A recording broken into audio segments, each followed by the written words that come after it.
Մանրամասների չենք տիրապետում, ցավոք սրտի, որովհետև ինչպես տեսնում եք, ինչ հսկողություն է իրականացվում Գագիկ Ծառուկյանի տան մոտ ազգային անվտանգության ծառայության դիմակավորված եւ զինված անձինք վաղ առավոտից ժամը 7-ից նախ մուտքը արգելափակել են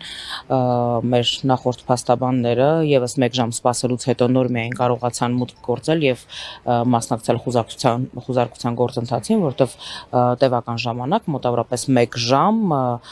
կոմունիկացիա հնարավոր չէր ստեղծել, որպեսզի փաստաբանները, երկու փաստաբանները բարձրանային պարոն Ծառուկյանի առանձնատուն։ Հիմա եւս ականատես եք լինում, որ երրորդ փաստաբանը Երեմ Սարգսյանը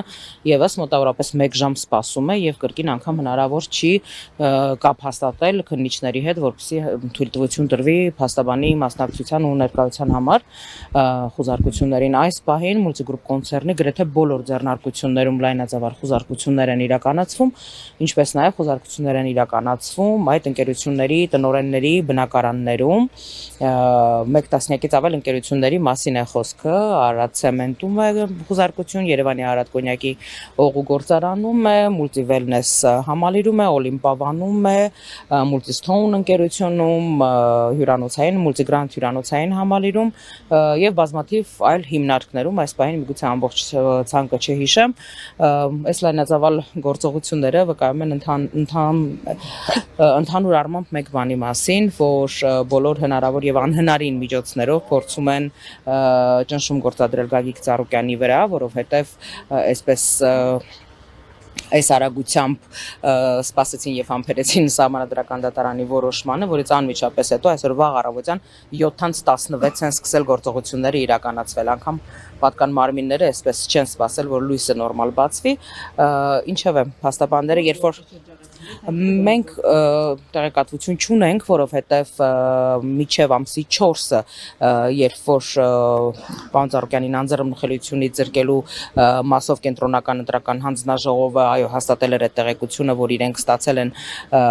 նման գործ, նման վարույթ հարուցելու հետ կապված, սակայն ԿԸՀ-ն չքննեց այդ հարցը, ըստ երևույթին կանխազգալով կամ հստակ իմանալով, թե ինչ որոշում է Սահմանադրական դատարանը կայացնելու եւ որ ամսի 4-ից հետո այլևս պարոն Ծառուկյանը որպես պատգամավորության թեկնածու չի ունենալու անձեռնմխելիություն եւ այլևս ԿԸՀ-ով հարկ չի լինելու այդ հարցը քննարկել եւ հենց դա է պատճառը, որ Սահմանադրական դատարանի այսպես կայացրած որոշմանը հաջորդող հենց առաջին աշխատանքային օրը վաղ առավոտյան ժամը 7:16